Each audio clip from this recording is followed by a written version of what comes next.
반갑습니다. 뜨아 가족 여러분. 오늘도 하나님께서 주신 새날을 우리가 맞이했습니다. 여러분, 이 새날을 기쁘게 맞이하시는 여러분들의 하루 되시기를 주님의 이름으로 축복합니다. 주변에 이왕이면 좋은 소식을 여러분들에게 좀 전해드리려고 제가 두루두루 많이 살폈는데요. 코로나도 많이 있다는 이야기를 들을 수밖에 없어서 그렇게 좋은 소식인 것 같지는 않고, 또 주변에 보니까 또 코로나 때문에 수고하시는 우리 가족들이 계시더라고요. 그래서 그 소식도 좋은 소식은 아닌데 쉽지는 않다, 기도 제목이고요. 또 올림픽 이야기를 하려고 이왕이면 좋은 이야기 좀 들으려고 뉴스를 이렇게 보는데, 또 편파 판정, 중국 위주의 판정 때문에 불만이 많아서 단장님이 이렇게 또 기자회견을 하시고 그러셨더라고요. 이리저리 돌아봐도 좋은 소식이 없다라는 생각이 들었는데, 여러분, 그런데 좋은 소식이 한 가지가 있습니다. 여러분, 광주 서구에 화정동 HDC 아파트 붕괴 사고 있지 않습니까? 거기에 6명이 이제 매몰이 돼서 시신을 찾지 못하고 그 잔해들을 다 치우는 게 너무 어려우니까 그랬었는데, 어제 마지막 6번째 분이 발견이 돼서 정말 다행스럽다라는 그런 생각이 듭니다. 여러분, 그 한 생명 한 생명이 얼마나 중요한지 모르겠어요. 여러분, 다른 것보다도 요즘 세상이 너무 어수선하잖아요. 그럴 때일수록 여러분 생명 사랑하시고, 여러분들 정말 하나님이 여러분 한 분 한 분을 사랑해 주신다는 그 확고한 믿음을 가지고 오늘 하루도 열심히 살아내시는 여러분들의 신앙 되시기를 주님의 이름으로 축복합니다. 오늘 우리가 함께 나눌 말씀은 출애굽기 2장 5절에서 10절 말씀입니다. 바로의 딸이 목욕하러 나일 강으로 내려오고 시녀들은 나일 강가를 거닐 때에 그가 갈대 상자의 상자를 보고 시녀를 보내어 가져다가 열고 그 아기를 보니 아기가 우는지라. 그가 그를 불쌍히 여겨 이르되 이는 히브리 사람의 아기로다. 그의 누이가 바로의 딸에게 이르되 내가 가서 당신을 위하여 히브리 여인 중에서 유모를 불러다가 이 아기에게 젖을 먹이게 하리이까. 바로의 딸이 그에게 이르되 가라 하매 그 소녀가 가서 그 아기의 어머니를 불러오니 바로의 딸이 그에게 이르되 이 아기를 데려다가 나를 위하여 젖을 먹이라. 내가 그 삭슬 주리라. 여인이 아기를 데려다가 젖을 먹이더니 그 아기가 자라매 바로의 딸에게로 데려가니 그가 그의 아들이 되니라. 그가 그의 이름을 모세라 하여 이르되 이는 내가 그를 물에서 건져내었음이라 하였더라. 아멘.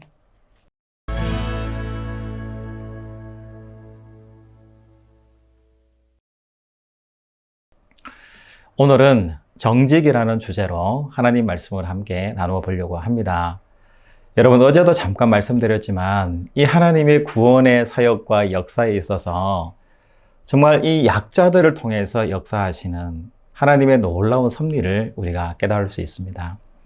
바로왕은 자기의 권력으로 사람의 생명을 주관하려고 명령을 하고 권력과 힘으로 압박을 가해요. 그런데 하나님의 방법은 히브리 산파 시브라와 부하라는 그 관리자들을 통해서 히브리 아이들이 죽지 않도록 지켜주시는 하나님의 놀라운 능력을 봅니다. 이 히브리 산파가 여성인데, 오늘 본문에 보면은 이 히브리 산파 여성뿐만 아니라 모세의 누이가 나오잖아요. 모세의 누이가 갈대 상자의 이제 어머니가 더 이상 아이가 크니까 그 울음 소리를 견디지 못하고 어떻게 했든지 모든 방법을 다 동원했는데 다 안 되니까 이번에는 마지막 수단으로 물 위에 떠내려가게 해서 하나님이 어떤 방법으로든지 이 아이를 지켜주시겠거니 하는 믿음으로 이제 따라가고 있는 거예요. 그러다 누이가 따라가는데 보니까 모세를 마침 바로의 딸이 물에서 건져내는 거예요. 그 모습을 보고 이 누이가 그 바로의 딸에게 가가지고 이 아이를 위해서 젖 먹일 사람이 필요하지 않느냐, 모르는 척하고 가서 이야기를 하는 거예요. 그러니까 바로의 딸은 보니까 이게 대책이 없거든요. 젖 먹이는 유모가 있으면 나에게 데려와 달라 이렇게 요청을 해요. 그러면서 그 누이가 가서 결국은 모세의 어머니 요게벳을 소개를 하잖아요. 그래서 삭슬을 받고 요게벳 집에서 모세가 어느 정도까지 장성할 때까지 키워지는, 이런 놀라운 역사가 있습니다. 여러분 그 과정에서 모세의 누이라는 여성이 있었고요. 또 물에서 건지는 바로의 딸이 있었고 또 젖을 먹이는 모세의 어머니 요게벳이라는 여성들이 하나님의 그 구원 사역에 요소요소에 정말 필요적절한 바로 그 정확한 시간 내에 하나님이 사용하시고 또 사용되어지는 놀라운 역사가 그 가운데 있는 거죠. 여러분 오늘은 정직에 대해서 우리가 말씀 가운데서 한번 나눠보기를 원하는데요. 이 모든 이 과정에서 구원의 사역 중에서 여성들이 사용되었다라는 공통점이 있고요. 또 한 가지는 이 모든 여성들의 이야기들이 여러분 우리가 보기에는 하나님이 이렇게 하니까 이야기가 스토리가 이렇게 전개되니까 참 재밌다 이런 차원이 아니라 사실은 이 모든 여성들의 이야기들이 다 거짓말이잖아요. 여러분 그렇지 않나요? 정직하지 않은 행동들이잖아요. 히브리 3파는 이야기를 하죠. 왕이 명령을 하는데도 거역을 하고 강하게 거역할 수 없으니까 우리가 아이를 받기 위해서 산파 역할을 하러 가는데 이미 히브리 여인들이 너무 건강해가지고 아이를 빨리 낳아버려가지고 우리가 필요가 없다. 이런 말도 안 되는 약간의 정직하지 않은 거짓말, 명령에 거역하는 일들을 하게 되잖아요. 여러분 모세의 누이도 마찬가지예요. 물에 떠내려가는 그 모세를 보고 또 바로의 딸이 그 아이를 건져내서 품에 안을 때 자기는 아무것도 모르는 척 가가지고 유모가 필요하지 않냐라고 말하는 이것도 사실은 거짓말이고 또 바로의 법이 시행되는 가운데 그 법을 방해하는 요소가 될 수도 있다는 거죠. 정직하지 않고 거짓말이죠. 또 요게벳이 와서 젖을 먹이는데 요게벳도 내 아이라고 이렇게 말을 하지 않잖아요. 물론 거짓말한 건 아니지만 다 정직하지 못한 거짓 속에서 일들이 진행된다라는 것을 알 수가 있어요. 여러분 우리가 신앙생활을 할 때 신앙인들이 가지는 좀 아이러니라고 할까요? 또 살면서 굉장히 힘들어하는 것 중에 하나가 바로 이 정직이라는 부분하고 내가 맞서야 될 때 내가 어떤 판단을 하고 인생을 살아가야 되는가 이것이 굉장히 중요한 것 같아요. 여러분 하나님의 사역에 거짓말이 사용되었구나 라는 것을 제가 말씀드리려고 하는 게 아니고요. 목사님이 적당한 거짓말은 해도 되는구나. 여러분 왜 선의의 거짓말이라는 것도 있잖아요. 그러니까 목사님은 선의의 거짓말은 해도 된다 라고 이렇게 말씀하시는 거구나 이렇게 오해하실 수도 있습니다. 여러분 선의의 거짓말이 있긴 있는데요. 선의의 거짓말이라는 것은 정말 보다 중요한 가치가 있고 정말 생명에 위협받는 긴박한 순간에 어쩔 수 없이 조금 겨우 말이라는 거예요. 여러분 거짓말을 하지 않는 것이 좋아요. 않는 것이 좋은데 필요할 때는 우리가 더 중요한 개념과 더 중요한 생각들이 있을 때 그것을 이어나가게 되는 거죠. 여러분 히브리 3파가 아이를 다 죽이라고 이야기했을 때 아들이면 다 죽이라고 이야기했을 때 여러분 거기에서 정직이라는 건 뭘까요? 왕이 시키는 대로 법대로 행하는 것이 그 히브리 3파들에게는 정직일 수 있습니다. 그런데 히브리 3파가 하나님을 두려워하고 이 생명 죽임에 대해서 우리는 동의할 수 없다.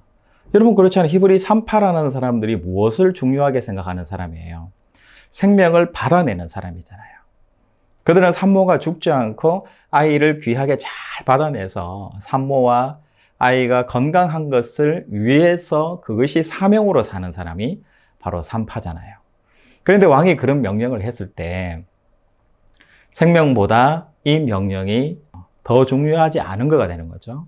그러니까 죽이라는 명령보다 사람을 살리는 것, 생명을 살리는 것이 더 귀중한 것이기 때문에 이 명령을 잠시 보류한 거죠. 이 정직성을 잠시 내려놓게 되는 것이죠.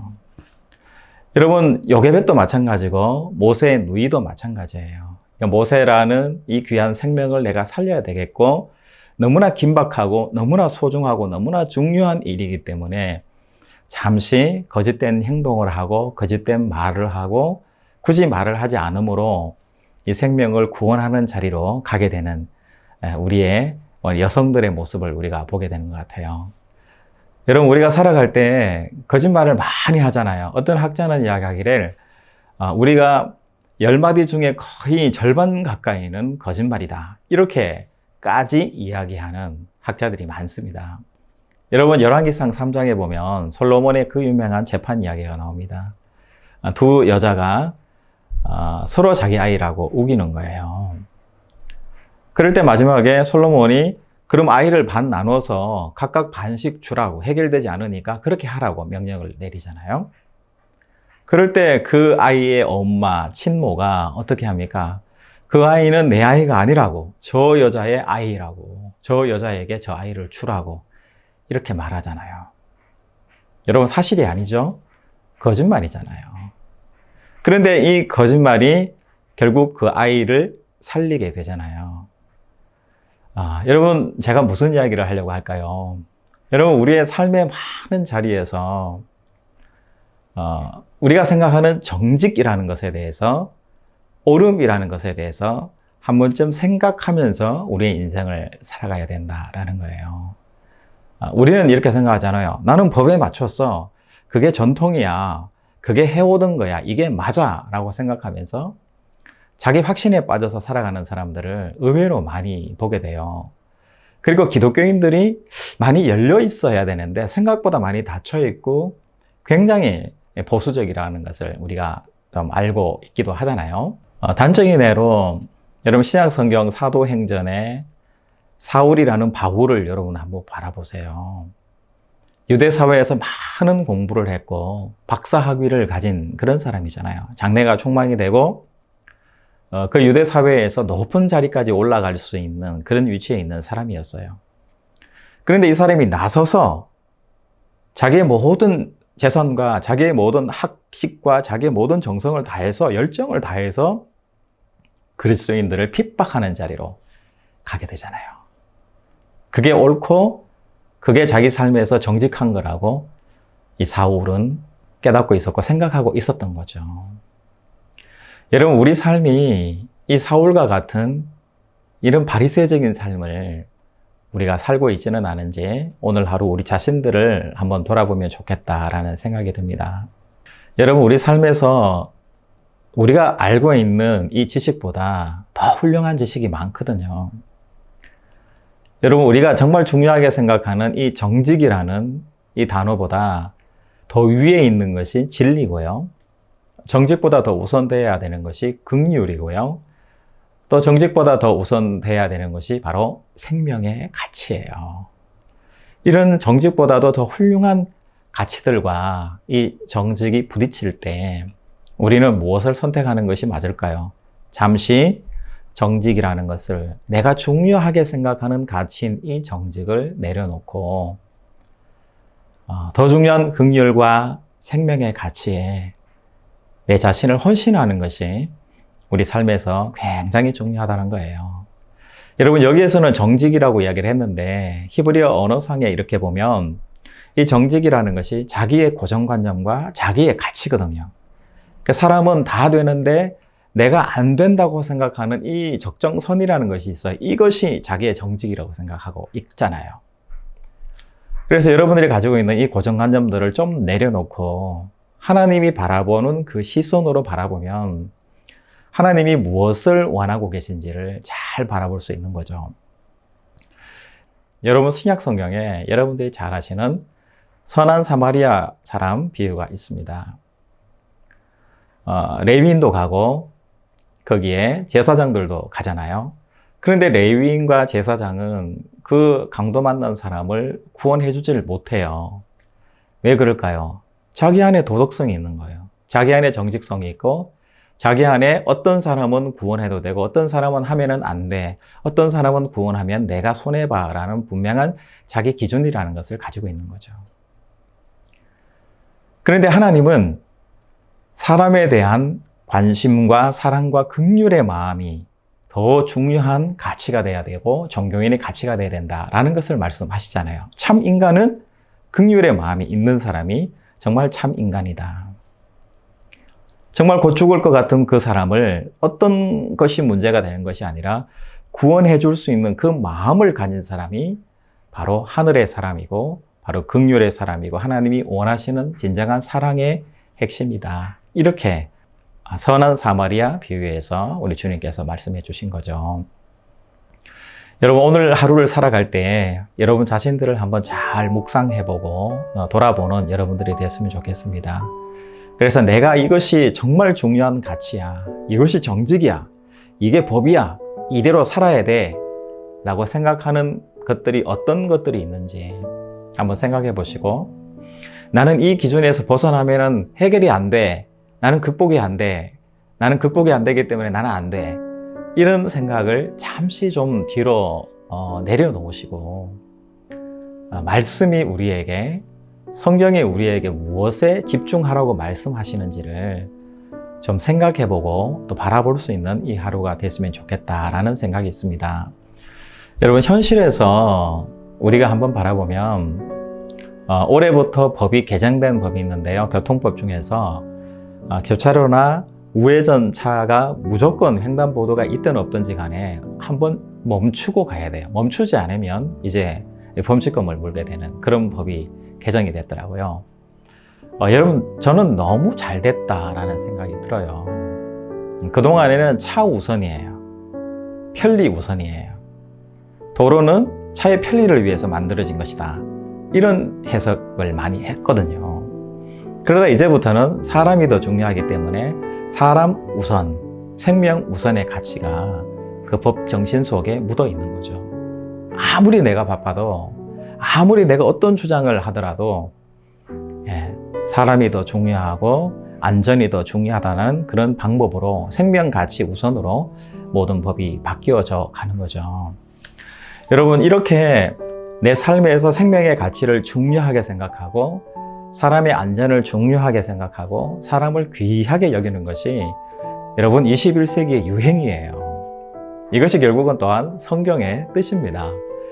여러분, 유행 좋아하시잖아요. 오늘 유행대로 한번 살아보시는 오늘 되시고 우리 여러분들의 삶의 자리들이 되시기를 바랍니다. 그래서 정말 내 삶 속에서 어떻게 하면은 정직도 중요한데 정직보다 더 중요한 진리와 정의와 생명의 가치를 내가 지키면서 이 하루를 살 수 있는지 여러분 삶을 한번 돌아보시는 오늘 기쁘고 즐거운 하루 되시기를 주님의 이름으로 축복합니다.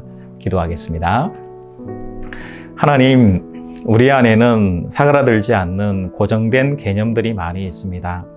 때로는 그것이 도덕이고 그것이 정직이고 그것이 법이다라고 우기면서 하나님, 나의 정직을 고수하는 바리새인의 모습으로 살았음을 고백합니다. 그러나 하나님께서는 이 모세라는 아이를, 이스라엘이라는 민족을 구원하시기 위해서 그 당시의 악법과 그 당시에 사람들이 생각하는 정직이라는 것을 내려놓고 생명이 더 중요함을, 정의가 더 중요함을, 정말 생명의 가치가 더 중요함을 일깨워 주신 말씀으로 우리에게 가르쳐 주시니 감사드립니다. 그 말씀 따라 하나님, 오늘 내 삶 가운데에서 생명의 가치가 우선된 삶을 살아내는 이 하루가 될 수 있도록 도우시고 인도하여 주시옵소서. 거룩하신 예수님의 이름으로 기도합니다. 아멘.